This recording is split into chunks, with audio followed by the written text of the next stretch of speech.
Hi, and welcome to the Teaching Corner. Today we're going to continue talking about different exercises that help our students. In the last video we talked about calming exercises for students who are overwrought, who are anxious, who have just too much energy and need to calm down in order to be able to sit in their seats and do what you need them to do. Today what we're going to do is we're going to talk about alerting exercises, and these would be the opposite of the ones we talked about last time. So these would be when your students are coming in, maybe the beginning of the day, maybe right after lunch, and they're just lethargic. You can't get them to do what you need them to do. They're slumped in their desk, they're hunched over in their chairs, whatever, and you just need them to get some energy so we can do our assignment. So the first one is called elbow to knee, and you just take the right elbow and it touches the left knee. Another one is jumping jacks.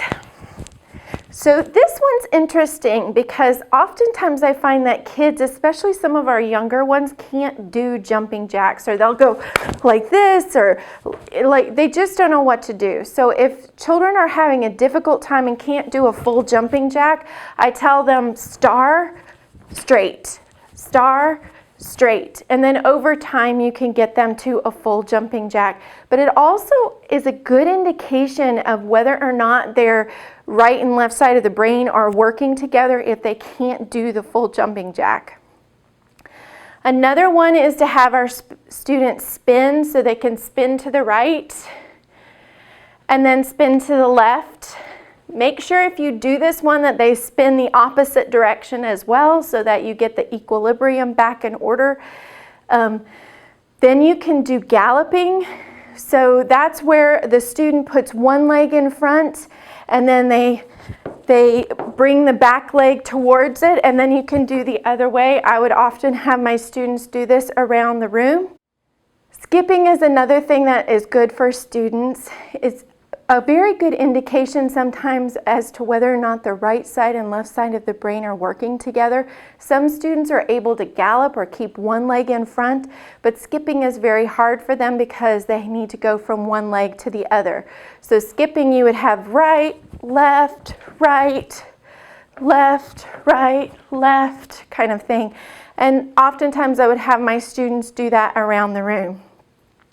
Another thing that helps get the blood flowing and get them going is just to run in place. You can play music and they could run to the beat. You could run around the classroom if you wanted to. A variation of this would be high knees, so getting the students to get their knees up as high as possible. Again, you could do this for a period of time, or you could say we're going to do 20 high knees, whichever works for you. Jumping in a circle, so they can jump around one direction and then jump around the other. Having them hop on one foot and then the other foot. So lots of times, whatever side a child is more dominant on, they're able to hop on that foot, but will tend to start to fall over on the other foot. So this is a really good exercise to, again, get both sides of the brain working. And then another one is rolling. So you could have kids do traditional rolling, or you could have them paint the wall by having them stand along the wall and roll down the wall, and then they can roll back.